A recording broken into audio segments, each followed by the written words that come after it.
On poursuit cette semaine, on termine la semaine ensemble avec toutes les équipes de Ça va le faire. On est très heureux de vous retrouver à l'heure du petit-déj. On a tout préparé, hein. Tout est prêt. On a les viennoiseries, on a les fruits bien sûr, hein, parce qu'on est quand même très healthy dans cette émission. Et on a surtout un programme riche à vous partager. On va beaucoup parler musique dans cette émission avec un homme passionné, passionnant. Restez bien avec nous, ce sera dans quelques instants. Nos chroniqueurs sont là aussi en pleine forme et en coulisses. Mais je vous montre un truc, regardez. Quand on a une maquilleuse et une coiffeuse, elles passent un peu de temps ensemble. Et vas-y, je te coiffe, et vas-y, je te maquille. Voilà, Nisrine, Elona. Il n'y a pas de raison, on montre un petit peu tout le monde. On passe les fêtes de fin d'année ensemble. Et comme Ça va le faire est une grande famille, voilà une partie de la famille. Vous faites partie de la famille. Installez-vous, on prend le petit-déj, le temps d'un générique. Et on se retrouve au salon dans un instant. À tout de suite.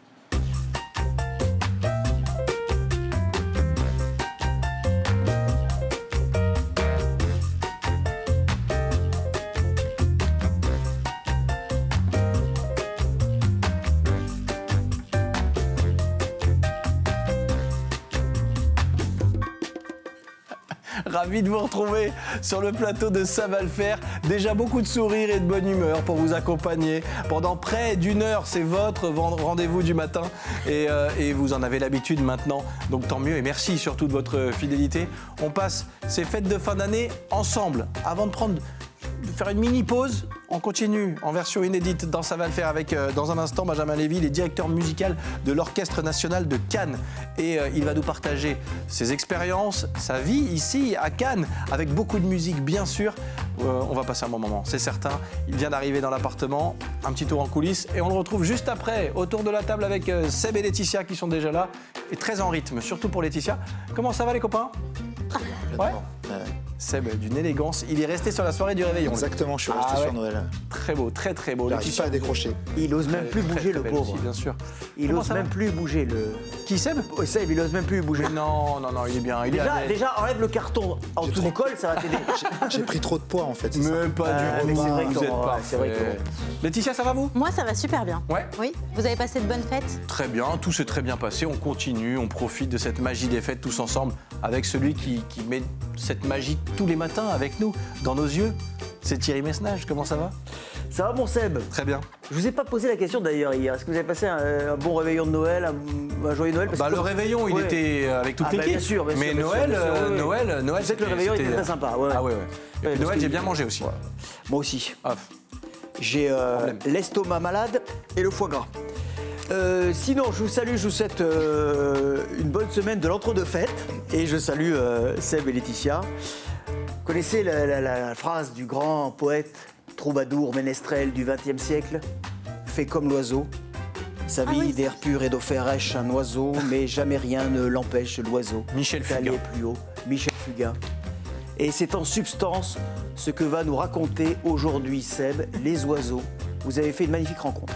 Les oiseaux, la forêt, mais encore plus une rencontre humaine avec un réalisateur, un naturaliste incroyable. Et donc c'est juste derrière chez nous, là, dans la forêt, dans la vallée de la Roya, qu'on va partir à la découverte, à l'affût même des espèces incroyables et inconnues qui sont juste là, juste à côté. En immersion avec Seb Bucher ce matin dans Ça va le faire. On est encore en période de fête, semaine d'entre-deux fêtes, mais vous le savez, après les fêtes, c'est plus la fête. Après les fêtes, c'est plus la fête, on fait la tête. Et pour que notre morale ne soit pas trop en berne, heureusement que Laetitia, que je salue et que j'embrasse de loin, va nous donner elle aussi plein de conseils. Maléti, bonjour. Oui, c'est vrai. Effectivement, après Noël notamment, on constate que chez la plupart des gens, on a une grosse baisse de forme pour tout un tas de raisons qu'on évoquera ensemble. Puis moi, je vous donnerai quelques petites idées justement pour éviter d'avoir ce coup de blues d'après les fêtes. Le fameux coup de blues. Ouais.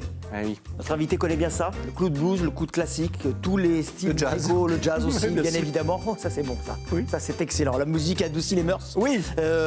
En général et la musique classique en particulier.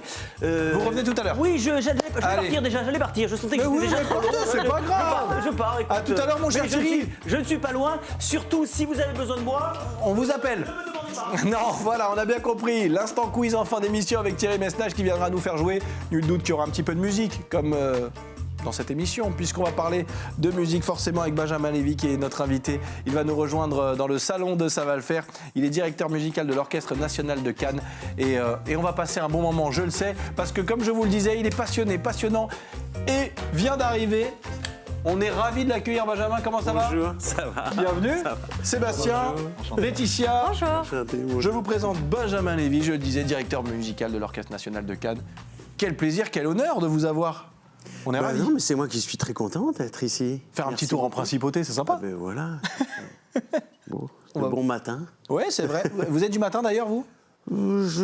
Par nécessité. D'accord, ok, j'ai compris. Là, c'est une bonne réponse. On a compris un petit peu l'idée. On va beaucoup parler musique, évidemment, autour de la table ce matin. On parlera également environnement. On parlera bien-être et développement personnel avec Laetitia. On aura plein d'images à vous montrer, des reportages.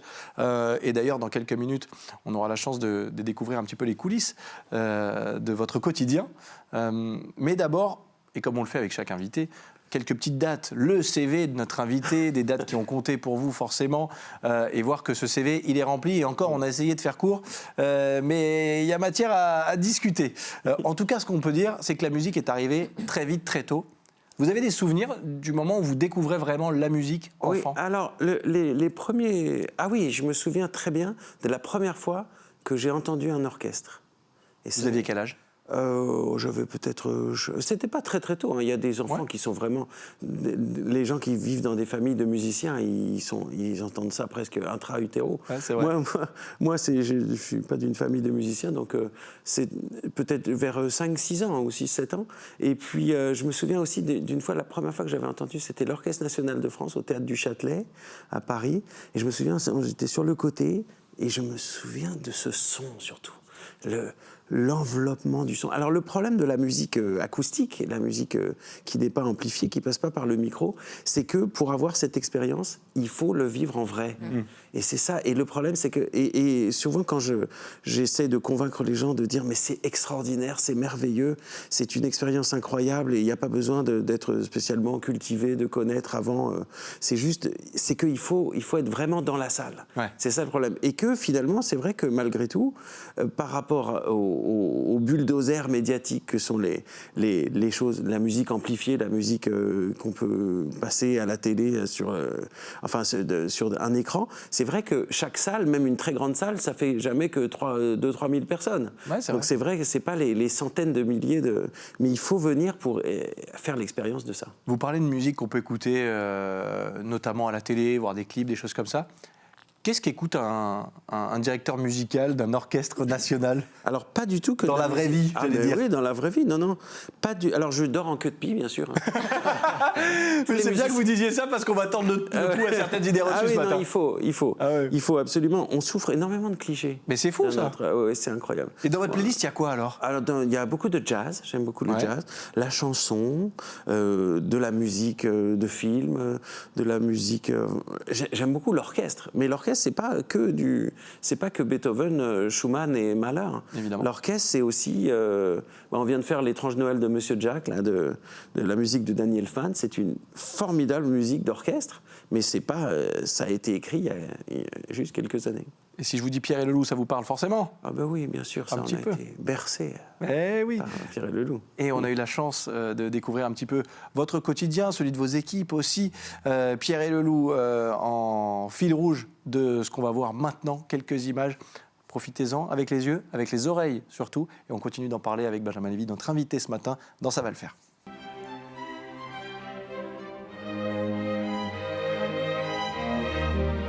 C'est une œuvre de Prokofiev qui s'appelle Pierre et le Loup. C'est un conte musical pour enfants. Et en fait, tous les instruments représentent un protagoniste de l'histoire. Alors moi, c'est le grand-père, c'est le basson, donc c'est le grand-père grondeur. Donc ils ont pris le basson, c'est normal. C'est un instrument plutôt grave pour exprimer l'autorité et la vieillesse.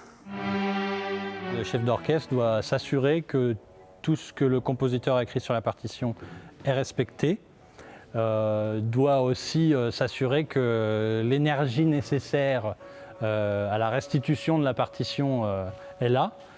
Donc c'est un peu une histoire de, comment on dit, de performance, c'est-à-dire qu'au moment du concert, en tout cas, il faut insuffler l'énergie à l'orchestre pour qu'on sorte de son instrument le son nécessaire pour que la pièce soit vivante, en fait. Voilà.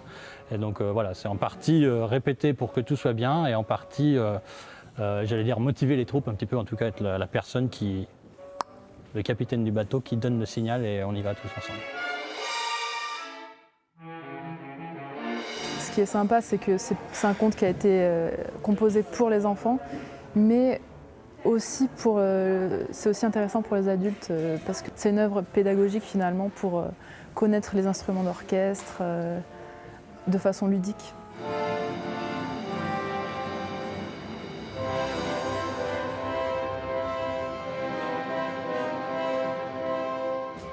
On se pose tranquillement ce matin. Benjamin Lévy est notre invité. Qu'est-ce qu'on vient de voir à l'instant là? Ah ben, on vient de voir une répétition. Ouais. Avec un.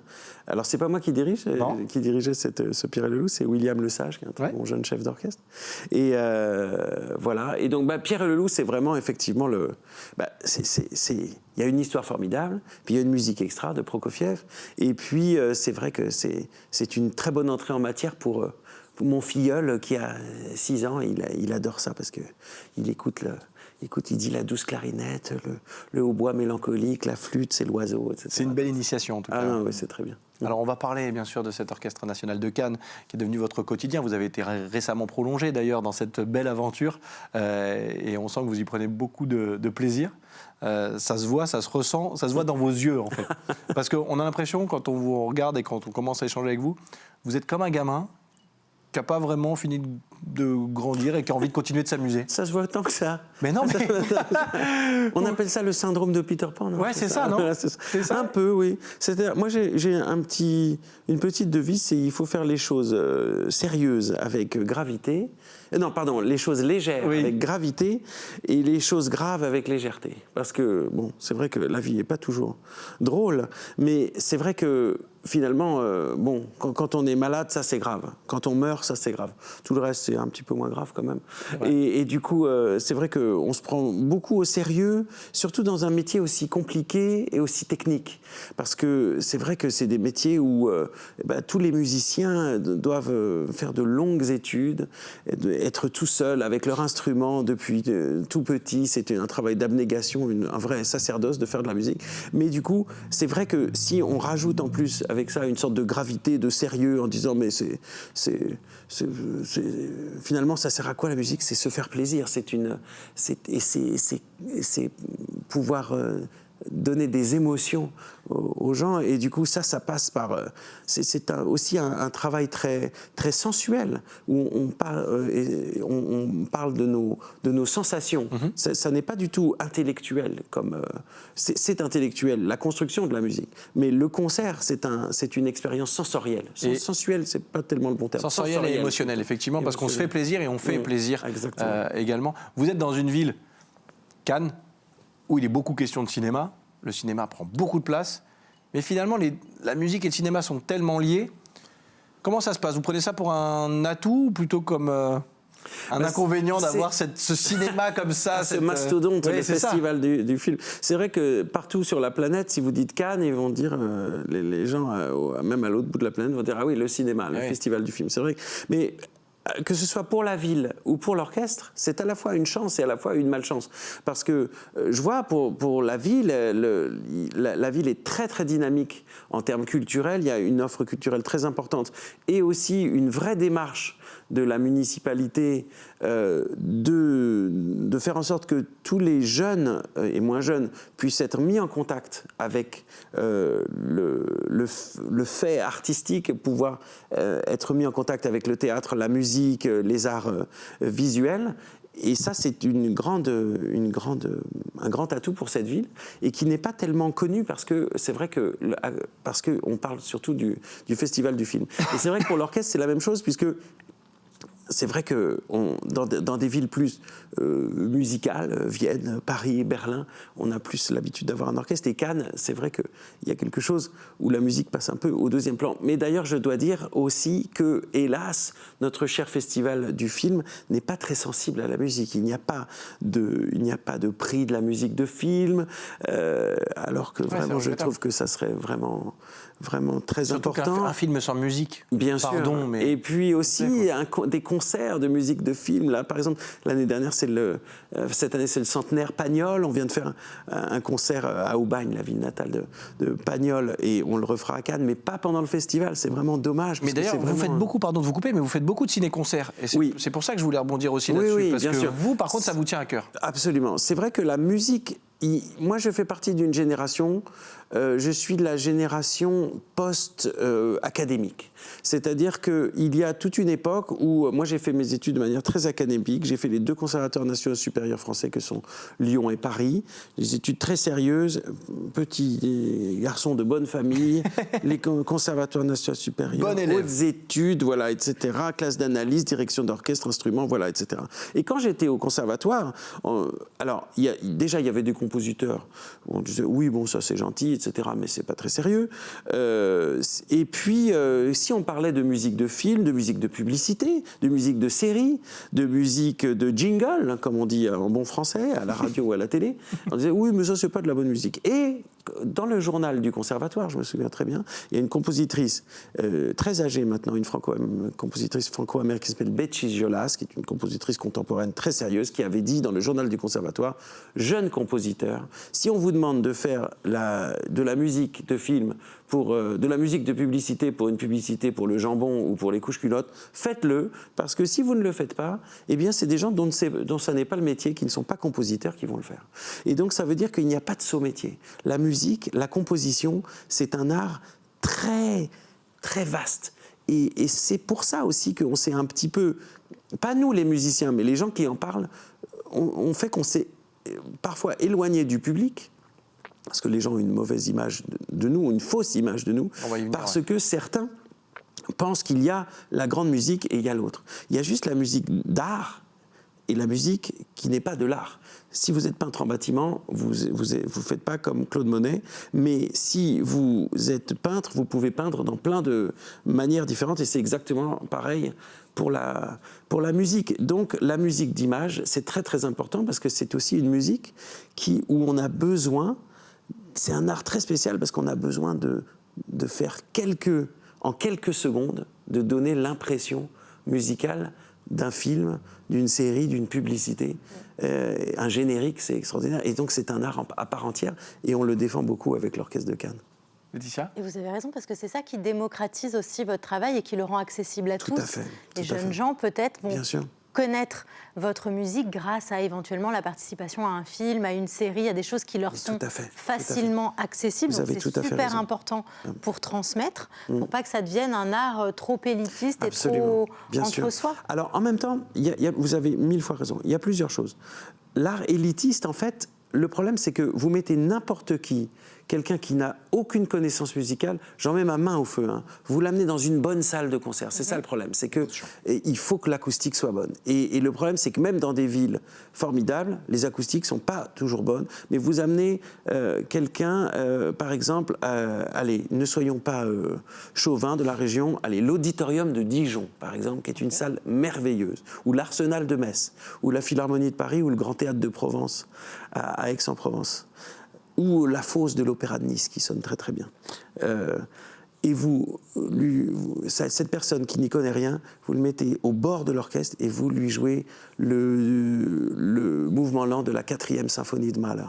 Je pense qu'à moins d'avoir un cœur totalement en pierre, cette personne va être émue, va dire c'est magnifique, c'est extraordinaire.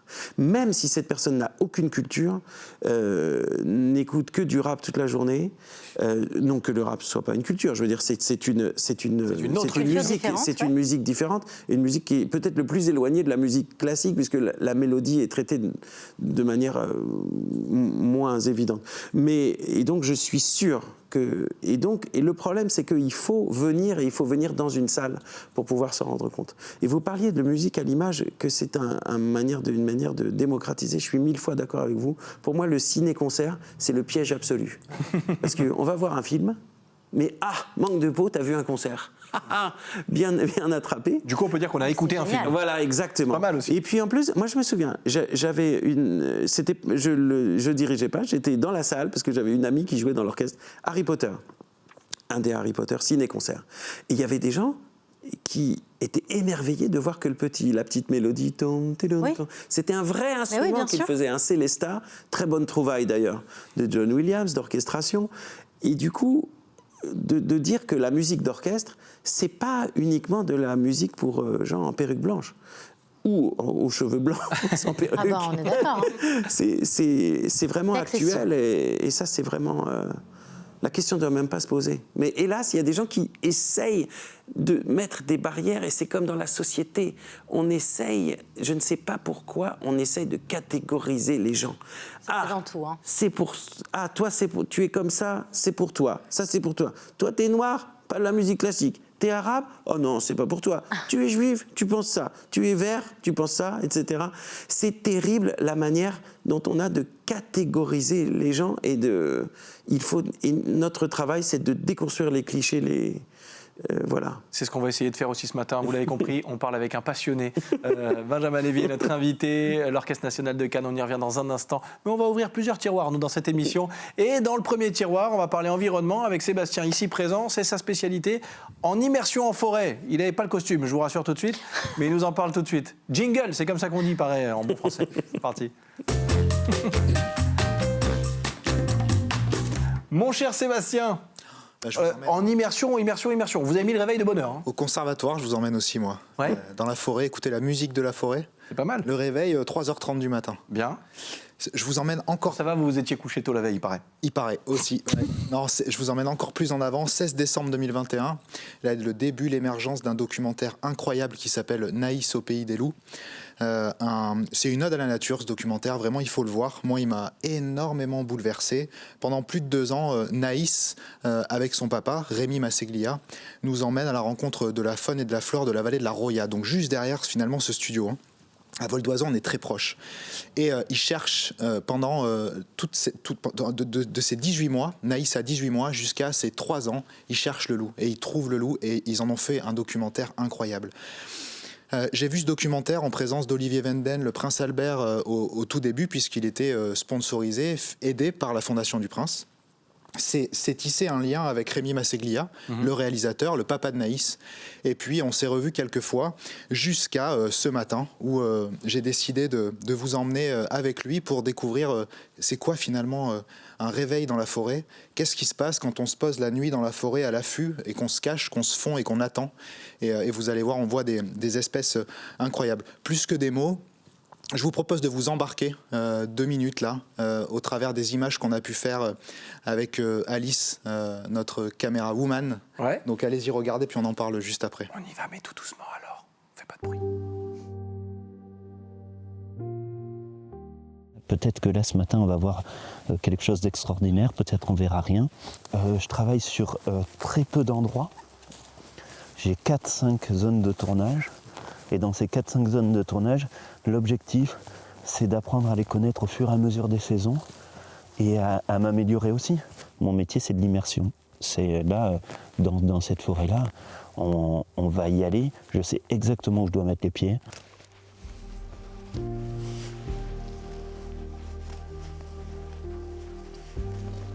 Moi, dans le cadre de mon tournage, ce qu'on va essayer de filmer là ce matin, c'est l'éveil de cette forêt.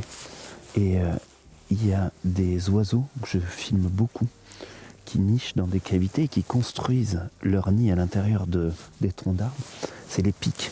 Donc il y a 3 variétés de pics, le pic épêche, le pic vert et le pic noir. Le pic noir, c'est le plus important dans mon film, mais aussi le plus compliqué à filmer. C'est le plus gros, c'est un oiseau de la taille d'une corneille, qui a une crête rouge pour le mâle et un petit point rouge derrière pour la femelle. Et en ce moment, c'est le démarrage des parades. Ce qui va être important, c'est de tenter de ne pas faire craquer trop de branches. Donc y aller vraiment tranquille.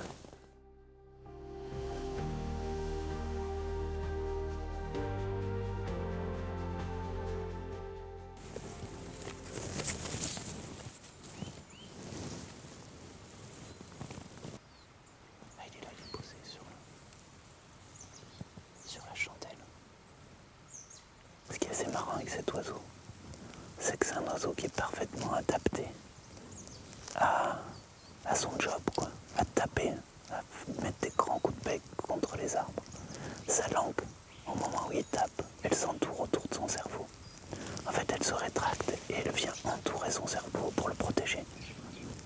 vibration et de l'impact.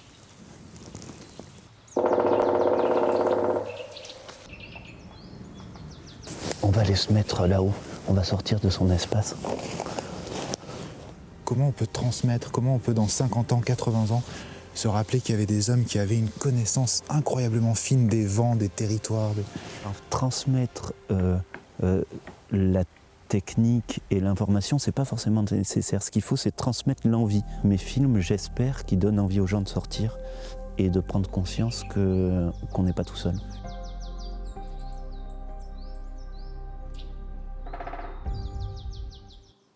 C'est important parce qu'on parlait de musique depuis le début de cette émission. Et là, pour le coup, vous avez vu, même moi, je parle. Mais on a les petits bruits, les petits. Là, pour le coup, vous nous avez offert des images exceptionnelles. C'est une symphonie. Se mettre comme ça au lever du jour dans la forêt, se fondre avec les tenues qu'on a vues. C'est pour ça que je porte une casquette, justement. C'est pour que la tenue puisse s'écarter un peu de mon visage. Et d'écouter tous les bruits.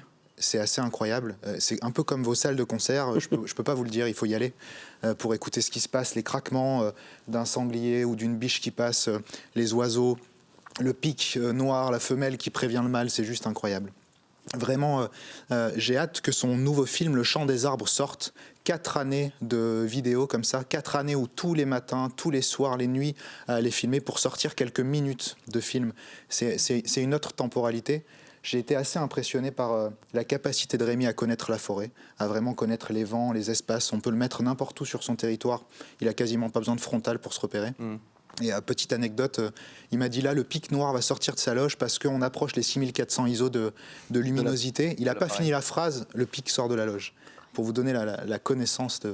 Et je vous propose de voir une image puisque à la fin de ce tournage, il m'a dit je vais te montrer quelque chose d'incroyable, une chouette avec qui j'ai passé un pacte de tranquillité. Je sais qu'elle est là, elle sait que je passe, mais je dirai jamais où elle se trouve. Et on a fait cette photo. Elles se font tellement dans le décor, j'allais dire, dans la nature. Et un regard apaisé, apaisant, complètement impossible de l'avoir à l'œil nu, complètement fondu dans cette roche. Et là, c'est une image très zoomée de l'appareil. Exactement. On est très très loin là à ce moment-là. On est à 70 mètres. Ah oui. D'accord. 70 mètres. Ouais. Et lui, il a mis des mois à la trouver. Il l'écoutait tous les matins. Et petit à petit, mois après mois, il a réussi à capter de plus en plus et avec son matériel à pouvoir... Et puis maintenant, ils savent, depuis 3 ans, ils se retrouvent l'hiver, ils savent chacun où ils se trouvent. Et j'ai écrit un petit poème, j'aime bien, quand je passe un moment comme ça, j'ai toujours envie de vous... Faites attention, il sera peut-être mis en musique par Benjamin Lévy, ce poème, attention. S'il est vraiment réussi, attention. Et je vous le lis, vous me direz, peut-être que... J'en ai fait un grand texte et puis ce petit poème spécialement pour vous. On y va ? Allez-y. À l'aube givrée, je pars, dans les pas de Rémi, gardien des bois de la Roya. Un temps de froid et de souffle suspendu. Nous devenons humus, ombre, oubli, immobile, fondu dans l'écorce. Là où le pic noir, artisan de la forêt, s'apprête à sculpter son empire de bois et de vie. Chaque tambourin résonne. Un battement pour l'arbre, un refuge pour 100 âmes. Pourquoi ? Parce que le pic noir change de loge tous les ans et donc il crée à chaque fois une nouvelle loge et la loge d'avant sert à de nouvelles espèces pour venir se réfugier dans la forêt. L'arbre écoute, s'incline, reconnaissant du message et du massage, un regard, celui de la chouette, cathédrale de sagesse dans un monde troublé, troublant. Elle m'offre son silence, son repos. Puis le retour, le café fumant, le bitume, le bruit mais toujours l'écho. Voilà mon métier, dit Rémi, révéler le sublime au bord du chemin. Merci la vallée, merci la vie pour le pic, la chouette et l'humain réunis. Et merci Seb pour ce petit poème et ce magnifique moment qu'on vient de passer avec vous. Merci beaucoup et on vous partagera bien sûr tout ça aussi sur les réseaux sociaux. Et n'hésitez pas à aller suivre le travail de Rémi Masséglia qu'on va continuer de suivre nous ici dans Ça va le faire. Vous restez avec nous Seb, on prend le petit-déj ensemble avec Benjamin Lévy, notre invité dans la deuxième partie de cette émission. On parlera bien-être, développement personnel avec Laetitia. L'instant musique à suivre, on continue bien sûr. On parlera de death metal. Avec vous, parce que je sais que vous êtes quelqu'un de très ouvert et ça va certainement vous plaire. On a le même coiffeur aussi. J'aime beaucoup ça. Benjamin Lévy, directeur musical de l'Orchestre National de Cannes. En préparant cette émission, j'ai écouté, j'ai lu des interviews de vous. Vous dites que parfois il faut savoir prendre le public par la main. Oui. Il en a besoin, ce public, aujourd'hui, qu'on l'aide, qu'on le dirige, qu'on l'aiguille. Oui, parce qu'en fait, on pourrait... Il y a 2 manières de faire mon métier. Soit on le fait en espérant que le public, en pensant que le public, enfin, en voulant que le public soit tel qu'on... Alors, je dis n'importe quoi, pardon. Alors, je recommence. Il y a 2 possibilités. Soit on on essaye que le public soit tel qu'on voudrait qu'il soit. Ouais. Et donc, c'est-à-dire qu'il soit déjà connaisseur, et donc... D'ailleurs, ça ne veut pas dire qu'il va plus apprécier s'il est déjà connaisseur. Et puis, il y a une autre possibilité, et c'est plutôt ma philosophie, c'est prendre le public tel qu'il est. C'est-à-dire qu'on peut le regretter, on n'est pas en Allemagne, on n'est pas en Angleterre, ou dans des pays, enfin plutôt oui, en Allemagne ou en Autriche, où la musique d'orchestre historique fait partie de la culture générale. Bien sûr. Nous, on est un pays, en France, où qu'est-ce qui est dans la culture générale ? On est plutôt un pays de mots. Donc c'est vrai que c'est plutôt les auteurs, la littérature, ça, et puis la mode, les créateurs de mode. Voilà, ça, les grands créateurs, parmi les grands créateurs qui sont les créateurs très connus dans notre pays, c'est les créateurs c'est Christian Dior, c'est Yves Saint Laurent, c'est Christian Lacroix. Voilà, ça c'est des artistes qui sont très connus par le grand public. Tous les autres sont beaucoup moins connus. C'est vrai qu'après, il y a l'art pictural, qui est un peu plus connu, et encore après, la musique dans notre pays. Alors, du coup, comme ça ne fait pas partie de l'éducation générale, qu'à l'école, c'est toujours lamentable l'éducation musicale, enfin, lamentable. C'est vrai que j'ai très peu croisé de joueurs de flûte dans mon entourage. Voilà, c'est ça. Il y a la flûte à bec de mademoiselle Pipo, ça va, Calvet. Le Pipo, j'en beaucoup plus déjà. Il n'y a plus. Mais il n'y a plus. Mais d'ailleurs, j'ai un respect immense. S'il y a des professeurs d'éducation musicale à l'école, au collège, j'ai un respect immense. Où est la caméra? Vous pouvez, il y en a partout. Vous inquiétez pas, il y en a en face, il y en a partout. Immense pour vous. Mais le problème, c'est que c'est vrai que je sais que le président de la République avait dit il faudrait des chorales, etc. Un vœu très pieux, magnifique, la chorale sublime. Mais ça n'est pas le cas. L'éducation musicale est absente. Les gens ont dans leur culture générale, en France, la musique ne fait pas partie. Mais vous ouvrez au public. Et justement, moi, ce que je fais, c'est que j'aime bien prendre le public par la main. C'est-à-dire que même dans un concert qui n'est pas un concert a priori pédagogique, j'aime beaucoup faire jouer des petits bouts d'une œuvre en disant regardez ce que font les violons pendant que les trombones jouent ça, et écoutez les timbales, etc. Et du coup, c'est pas pour dire que c'est indispensable. Parce que quelquefois dans les concerts, je dis bon, alors quand on sait ça, quelle est finalement, qu'est-ce que ça apporte de savoir ça? Quelquefois, je dis, on s'en fout complètement. C'est vrai, c'est-à-dire que même si vous ne le savez pas, vous pouvez très bien apprécier une chose. Mais si on le sait, on va diriger son écoute d'une autre manière. Et donc, c'est aussi très agréable. C'est de la pédagogie joyeuse. Et du coup, c'est vrai qu'à Cannes, qui est une petite ville, les gens, quand ils me croisent dans la rue, ils disent « Ah, on aime beaucoup vos explications, etc. C'est bien. » Et je crois qu'on parle toujours au théâtre là, du quatrième mur. Il y a 1, 2, 3, voilà. Et du coup, je crois qu'il faut casser ce quatrième mur, aller vers le public, le prendre par la main, comme un guide dans un musée. Non que la musique d'orchestre soit un musée, pas du tout. Mais c'est vrai que quand on a une visite guidée, on apprécie d'autant mieux. Et dans un instant, on verra que la musique, ça commence très tôt aussi, parce que je sais qu'il y a quelque chose qui vous tient à cœur, ce sont les baby-concerts. On y viendra dans quelques instants. Développement personnel à suivre avec Laetitia, mais d'abord, on continue de parler musique avec l'instant musique de Ça va le faire. On change de domaine, mais c'est de la musique. Regardez, on va peut-être vous faire réagir juste après, Benjamin Lévy. Salut à tous, aujourd'hui je vous emmène à un festival de métal pour rencontrer Azelma, un groupe de death metal niçois. En avant la musique.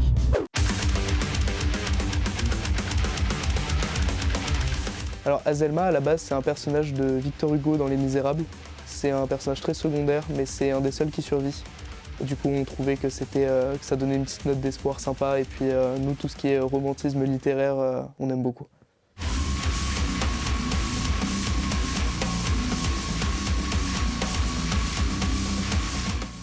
Le premier 6 titres d'Azelma est sorti en 2023.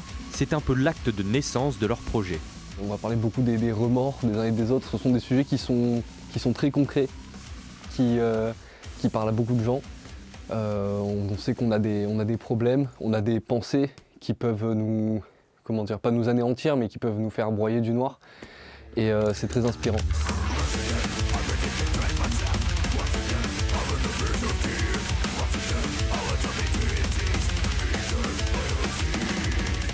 La violence du métal, elle me canalise dans un sens. Enfin, c'est comme un sport finalement.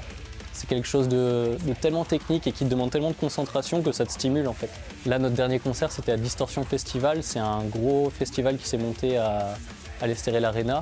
Et c'était 1000 personnes qui te crient dessus, mais c'était d'une violence. Et Et c'est un peu quelque chose qu'on cherche, mais en même temps, c'est très perturbant comme sensation. En plus, du coup, c'est ta musique. C'est quelque chose qui vient fondamentalement de toi. Et c'est très particulier.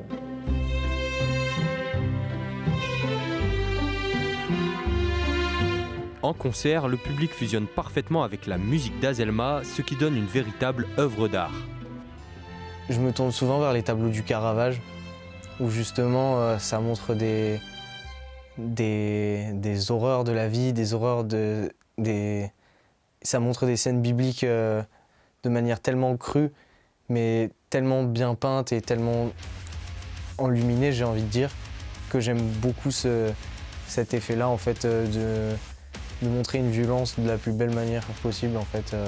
Ce qui me plaît le plus, en tout cas, dans ce projet, c'est de kiffer avec mes 3 amis, quoi.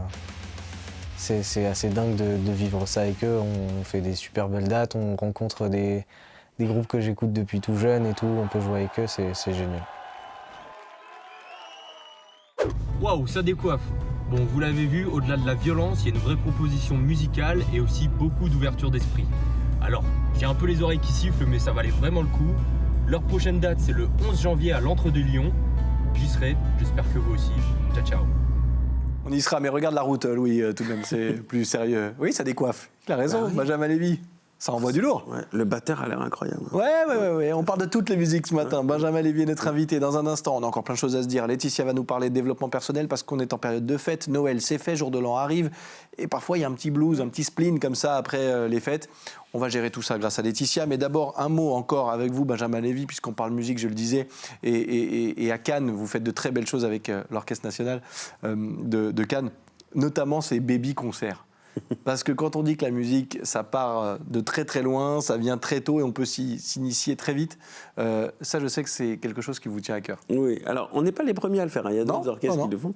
Et moi j'adore, moi j'ai pas encore d'enfants et je veux en avoir et j'adore les tout petits, c'est tellement merveilleux quand je me retourne et que je vois tout ça, et ces toutes petites mains qui tapent, c'est merveilleux. Non, et blague à part, c'est aussi une chose importante de faire les baby-concerts, pour les petits aussi, parce que déjà ça les met en contact avec les instruments. En plus, nos musiciens sont formidables. Après, ils restent toujours un peu après le concert, et donc les petits peuvent s'approcher. Ils leur jouent des petits morceaux juste pour eux. Voilà, ils peuvent toucher la vibration, etc. Et puis aussi pour les jeunes parents, parce que quand on est jeune parent, les premières années de la vie de l'enfant, on est très très très riche et on peut avoir des nounous et du coup on peut sortir. Et puis quand on a un peu moins d'argent, on peut pas trop sortir. On est obligé de rester à la maison. Et du coup là, tout le monde est content du coup. Mais oui, parce qu'en plus on peut.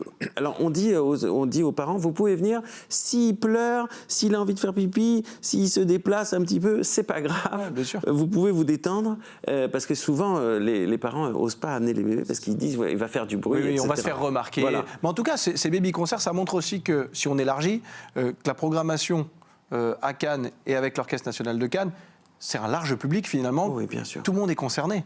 Et on revient à ce qu'on disait en début d'émission, la musique pour tous. Exactement. Finalement. Et puis, c'est aussi une mission à l'heure où on parle beaucoup de la dette publique, où les États n'ont plus d'argent, où on dit où est-ce qu'on va couper de l'argent, etc. Je sais que dans une région, là en France, région Pays de Loire, ils ont enlevé tout d'un coup des centaines de millions d'euros et les gens se disent mais qu'est-ce qui se passe ? C'est vrai qu'on se dit finalement, l'argent public, mais c'est quand même important, l'argent public, c'est important et c'est aussi utile. C'est-à-dire que nous, on peut faire ces concerts pour tout le monde, des concerts éducatifs, des concerts pour les bébés, parce qu'on vit de l'argent public. Et c'est vrai que si on vivait uniquement de l'argent privé, ça ne marcherait pas. Faudrait faire payer les places très chères. Ça ne fonctionne pas. Et d'ailleurs, quand on fait des concerts pour les enfants et qu'ils demandent, d'ailleurs, les instituteurs sont souvent très embêtés. Et est-ce que vous êtes payés ? Les enfants parlent beaucoup d'argent maintenant et les institutrices. Ils sont sans filtre. Voilà, ils parlent beaucoup plus d'argent maintenant, paraît-il, qu'avant. Et voilà. Et du coup, je dis non, ne soyez pas gênés. Je dis, je vais répondre. Je dis, on est payé par les impôts de votre papa et de votre maman. Oui. Et de même que vos professeurs, que vos instituteurs. Et ça s'appelle le service public et c'est important à défendre. C'est important qu'on ait qu'on puisse avoir ces moyens de vivre et c'est la manière de le rendre. et ça vous permet de faire une belle programmation. On vous invite d'ailleurs à aller suivre tout ça sur le site internet, sur les réseaux sociaux de l'Orchestre National de Cannes. Son directeur musical, Benjamin Lévy, est avec nous ce matin pour prendre le petit déjeuner. Vous voyez passer, défiler plein d'images, plein de dates aussi. On vous propose de vivre tout ça avec notamment le concert du Nouvel An qui arrive. On redonnera cette date en particulier peut-être pour terminer cette émission. Mais d'abord, développement personnel, bien-être. Ça passe par la musique aussi, souvent, mais pas forcément ce matin. On va évoquer... Oh, si, toujours. Toujours, je sais, avec vous, c'est compliqué de passer à côté. Mais là, pour le coup, on parle des fêtes. Et le petit blues des fêtes, ça peut arriver. Laetitia vous donne des petits tips, comme on dit. C'est parti.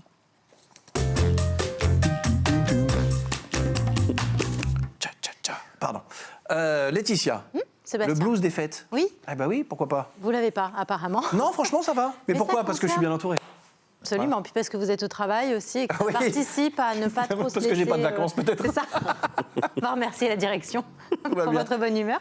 Bien sûr. Non, effectivement, on est nombreux à ressentir un blues, effectivement, soit juste après Noël, soit juste après le jour de l'an, mais en tout cas après les fêtes. Et on va essayer de commencer par identifier les causes de ce blues.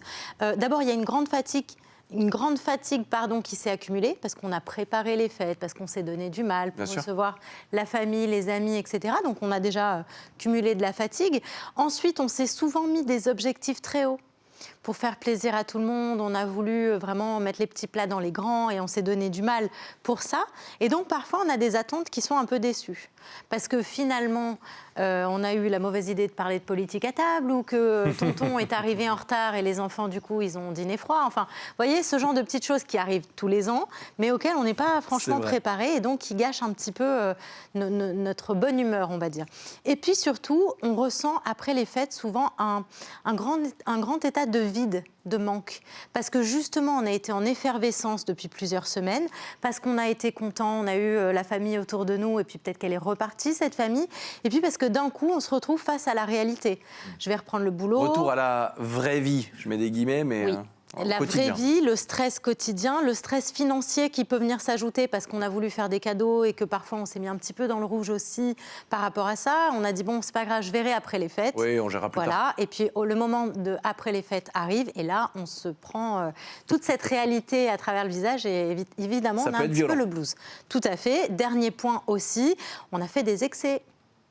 Pourquoi vous me regardez comme ça ? Non, je vous regarde vous, mais pourquoi pas ? Bah oui, pourquoi pas ? Étonnamment. Elle me connaît Alors très bien. que c'est pas du tout votre genre. Non. On a fait des excès. Nous avons tous fait des excès d'ailleurs, alimentaires. On a bu un peu trop, on s'est couché très tard, etc. Et du coup, tout ça participe aussi à nous mettre un petit peu de mauvaise humeur. Alors quoi faire pour éviter ce blues entre les fêtes? On va évidemment essayer de se reposer. On va évidemment, petite pensée à notre Élise, essayer de manger sainement et de se reprendre un petit peu en main.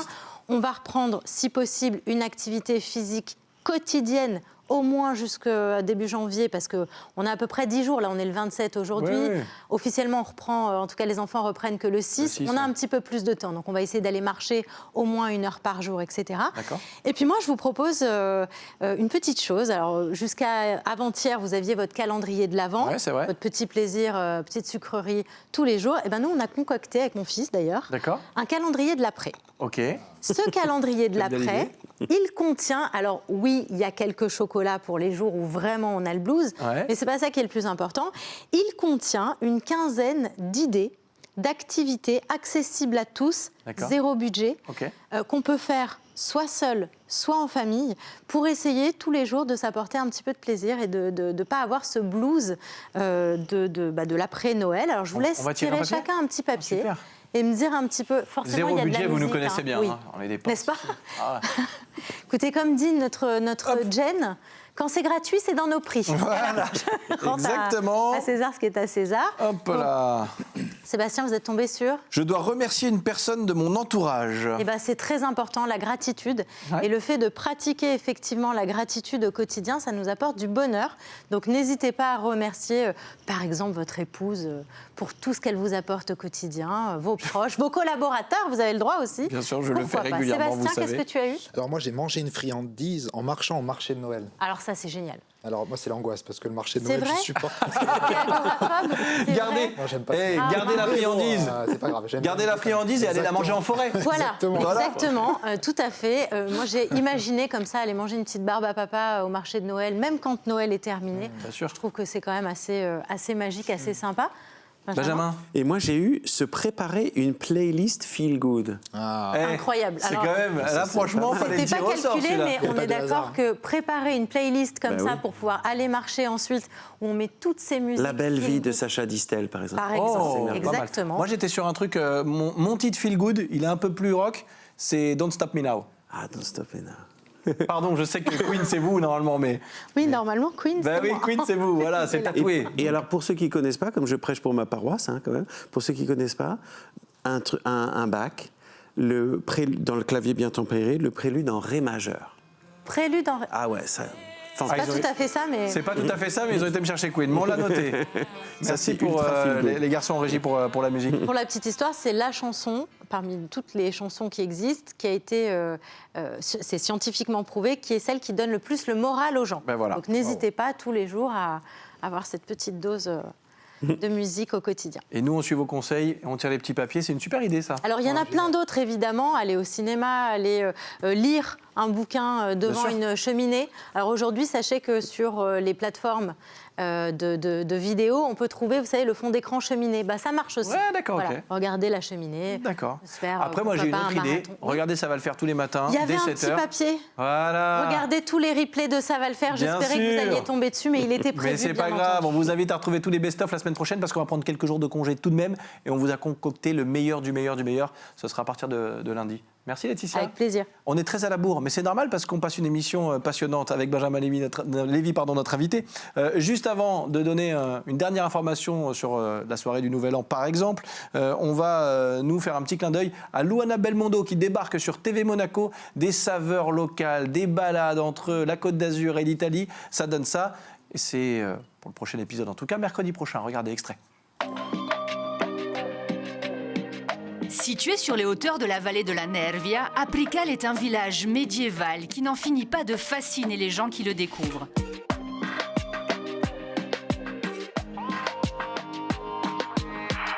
Officiellement, il a été fondé au Xe siècle par les comtes de Vintimille, puis passa en 1276 au Doria, seigneur puis marquis de Dolciacqua.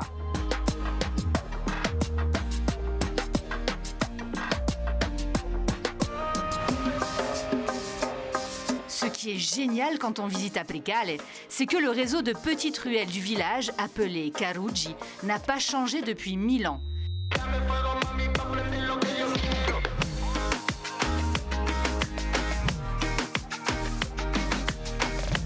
Chaque habitant est un ardent défenseur de l'âme et des coutumes de cette cité cachée et un peu mystérieuse de Ligurie. Et on va le vérifier tout de suite avec toi. Pas vrai, Luana ? Absolument. Et pour démarrer ma journée, j'ai envie de vous présenter quelqu'un qui est un peu l'âme de ce village. Il s'appelle Alessandro. Et ensemble, on va cuisiner une recette ancestrale qui fait déplacer chaque année des milliers de personnes. Venez! On vous suit, Luana Belmondo, Dolce Vita Riviera. La suite de ce que vous venez de voir, c'est mercredi à 20h30 sur TV Monaco. Avant de terminer cette émission, dans un instant, Thierry Messnage va arriver pour nous faire jouer. Il y aura certainement un peu de musique dans son quiz, j'en suis sûr, c'est régulièrement le cas. Un dernier mot rapidement avec vous, Benjamin Lévy, qui avait partagé ce petit moment du matin avec nous sur cette soirée du Nouvel An, qui s'annonce aussi... très sympa du côté de l'Orchestre National de Cannes. Mais oui, c'est un peu la tradition, le concert du Nouvel An. Alors 1er janvier à Antibes et 4 janvier à Cannes. C'est pas moi cette année, parce que je suis appelé par un autre orchestre à l'Opéra de Lyon. Et donc je laisse la baguette à un grand chef d'orchestre qui s'appelle Harry Van Beek, un chef néerlandais qui travaille beaucoup en France, que l'orchestre aime beaucoup. D'accord. Et qui nous aime beaucoup aussi. Donc je suis très content que ce soit Harry qui dirige cette année. On va se régaler. Du Nouvel An. Merci de nous avoir parlé avec beaucoup de passion de votre quotidien. Merci beaucoup. C'est pas encore tout à fait terminé. Le plus dur commence maintenant, comme je le dis régulièrement à nos invités. Thierry Messnage va débarquer dans ce salon et nous faire jouer l'instant quiz tout de suite. C'est parti. Hop. Je vous donne le petit buzzer. Oh la Oula, vache. t'as déjà Eh oui, là c'est du sérieux. Hein. Je vais me ridiculiser. Non, ne vous inquiétez pas. Thierry, installez-vous. Salut les amis. Enfin, salut. On est un peu à la bourre, mais on va jouer. On va jouer parce que Thierry a 3 questions à nous poser, qui ont un rapport de près ou de très très loin avec ce qui s'est passé ce matin. De plus en plus loin. De plus en plus loin. Je me demande si j'ai pas regardé une autre émission. Il y a 2 équipes. Ok. Laetitia va faire équipe avec Sébastien. Et si vous le permettez, on va faire équipe. Ça marche. Il y a un buzzer parce que souvent, il est question de rapidité. Buzzez bien. Ça marche. Bravo, Benjamin. Thierry, oui, on y va. Nous sommes tout oui. Oui, mais nous sommes tout oui, mais... Nous sommes tout oui. Ok. On va commencer par le sublime reportage de Seb en compagnie du photographe réalisateur Rémi Massaglia qu'on a vu dans cette émission. Alors on a vu un spécimen d'oiseau frappé sur le tronc. Woody Woodpecker. Oui, voilà, avec effectivement, parfait, c'est bien parce qu'on était à la bourre. Voilà, c'est bon. Non mais il a raison, on est à la bourre. J'allais dire de J'avais finesse, dit comment il s'appelle, etc. C'était Woody Woodpecker. Mais enfin, je vais vous expliquer, Benjamin. En fait, non c'est pas ça parce que je lui sabote son boulot. Pas du tout. En fait, quand on ne vivait pas ensemble, il était beaucoup moins rapide. Mais depuis, comme j'invente et je crée les questions, je dois sans doute en parler dans mes rêves. Donc lui, comme il dort pas la nuit, il les note. Résultat des courses, il répond avant que j'ai fini. Je vous connais par cœur. Mais je sais que tu me connais par cœur. Comme dans un livre ouvert. Voilà, surtout qu'on est à la bourre. Ça va, vous pouvez quand même continuer à jouer. Hein, vous inquiétez pas. Merci. Et vous aussi chez vous. 27 décembre aujourd'hui. Oui. Oui, c'est une bonne réponse. Bon anniversaire à vous, né un 27 décembre. Ça n'est pas votre cas? Non, vous c'est quoi? 28 janvier. Ah mais ça va, on a du temps. Bon anniversaire côté people à Gérard Depardieu. D'accord. Une carrière cinématographique unique. En 86 sort sur les écrans le film Tenue de soirée de Bertrand Blier. On voit l'affiche avec un visage que j'ai masqué. Il y partage donc cette affiche. L'affiche à Miu Miu. Oui. Michel Blanc. Excellente réponse. Ah oui. C'est Excellente magnifique, réponse. Tenue de soirée d'ailleurs. Excellent film avec une musique de Serge Gainsbourg. Ah oui. Très très jolie musique. Je vous conseille d'ailleurs de revoir ce film. Pourquoi? Très bien. Parce que je vous avoue Parce que les c'est amis, marqué dessus, c'est un putain de film. Déjà, et je pense que c'est des films comme on n'en fera plus jamais. C'est vrai. C'est sûr. Ça, c'est sûr. Et dis donc, Voici ça fait pas 2-0 pour notre équipe là? Ça fait 2-0 pour l'équipe Benjamin. Seb, donc essayez de sauver l'honneur, bien évidemment. Je parle fort, mais parce que je deviens de plus en plus sourd. Dans cette émission, avec vous justement, Laetitia, nous avons vu comment chasser le blues des fêtes. Oui. Comment ne pas rester sur le bord du trottoir et ne pas avoir le blues trottoir. Oh non Un soir d'été, de pluie et de brouillard. Et de brouillard. Blues trottoir. Enzo? Non, c'est pas elle. Non. Est-ce que le groupe c'est Blues Trottoir? Ah d'accord. Blues trottoir. Ah non. Ah, Un soir de pluie. Oui, allez-y, c'est un sort de pluie, Blues Ok, Trottoir. en quelle année? Non, attendez. Le groupe, c'est Blues Trottoir. La chanson, c'est Un soir de pluie. Ok. Il y a Clémence, la chanteuse, qu'on entend. Et il y a avec elle, pour composer ce duo, le saxophoniste Olivier, qui est le fils d'un très célèbre comédien français. Oh là là. Lequel? Si je vous pose la question, c'est un comédien que vous adorez, je l'adore, vous aussi qui nous regardez, la France l'adore. Et si on chante la chanson, on a le point? Parce que là. Eh bien, Un comédien français qu'on adore. Il vient de fêter, je crois, ses 90 ans. C'est pas Pierre Richard? C'est Pierre Richard. Wow. Oui, il s'appelle Defaïs, c'est ça. Olivier Defaïs, qui est le fils de Pierre Richard. Alors là, les enfants, chapeau l'artiste. Bravo, Benjamin. c'est Noël, mais vous êtes habillés pour l'hiver. Hein. Bien joué, Benjamin. Il faut s'incliner. Bravo. Il faut s'incliner. J'ai pas servi à grand chose d'ailleurs. Là, pour le coup, Benjamin, bravo. Victoire de l'équipe invitée. Merci Thierry pour ce quiz. Question pour un champion. On a appris plein de choses. Si vous avez besoin d'un dictionnaire, c'est toujours utile. Oui, parce que c'est ce qu'on gagne. Ou une encyclopédie sur les fonds. Oui, c'est ça. Comme ça. Benjamin Lévy, merci d'avoir passé ce moment avec nous. Merci à vous. Vous revenez quand vous voulez. C'était un plaisir. Thierry, on se souhaite un bon week-end et on se retrouve au mois de janvier, nous. Ben oui. Au mois de janvier? Ben oui. Bon, la semaine prochaine, c'est best-of. Oui, ah ben oui, c'est vrai, le meilleur du meilleur de Ça va le faire. Alors je vous souhaite une bonne fin d'année, Les amis, bon réveillon, puis à l'année prochaine. Bien sûr, Laetitia, Seb, à très vite. À très vite. Passez de belles fêtes, vous aussi, avec un petit peu d'avance, de belles fêtes et surtout une très bonne année. Mais on aura l'occasion de se la souhaiter, puisque je vous l'ai dit, on va se retrouver pour des best-of à partir de lundi. On continue à suivre sur les réseaux sociaux aussi, la page Facebook, le compte Instagram, ça va le faire.tvm. Pour les replays, c'est la plateforme tvmonaco.com. L'actu sur TV Monaco, c'est 19h15, Ambre Stalder et toutes ses équipes. Merci à toutes celles et ceux qui permettent de réaliser cette émission. Avant de prendre un peu de vacances, je vais remercier à la coiffure cette semaine Kautar, je vais remercier Nisrine aussi, je vais remercier Elona pour le maquillage, Christelle Costa pour le stylisme. Merci à Alice, Grégoire, Louis, Hugo, Rémi et Claudia, nos journalistes sur le terrain. Merci à Véronica, Valéria, Elodie pour la prod. Merci à Stéphane à l'édition, Pietro, notre nounou indispensable, Johanna pour les réseaux sociaux. Merci à Théo Sarfati pour le son, Grégoire Birlian pour l'image, Seb Lyotard à la réalisation, Ilan Dehé bien sûr également, fraîchement papa que j'embrasse une nouvelle fois. Merci à vous de votre fidélité. Surtout, la semaine prochaine, Best of sur TV Monaco. On se retrouve le 6 janvier en mode inédit. Prenez soin de vous, belle fête de fin d'année encore une fois. Mes meilleurs vœux avec un peu d'avance et on se retrouve très vite. Ça va le faire, bye bye.